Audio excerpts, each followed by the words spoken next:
समाकुपा अंचल ने बाघ मानकर आतंक। गाय के मारी खाइछे बाघ। जंगल ने देखबार के मिली बाघ रो पहाचिन्हा संगे मल, जेनटा के देखी करी इहादे स्थानीय लोके डरे अछन। बौद्ध बनखंड कंटामाल रेंज रो नारायण प्रसाद सेक्शन अंतर्गत समाकुपा गाँवासी भयभीत। सूचना अनुसार गला 2-3 दिन है समाकुपा अंचल ने गोटे बाघ रो पाचचिन्हा गाँवासी देखबार के पाइछन।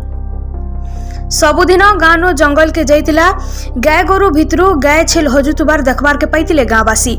इटा देखो करी गाँवासी जंगल के गाय गोरु खुजबार लगी भारी तिले। जंगल के जाई करी गाँवासी जेनटा देखले सेथिरे तांकर होश उड़ी जाइतिला। गाँवासी आर गाय जगुआली मानकर संदेह सद होइतिला।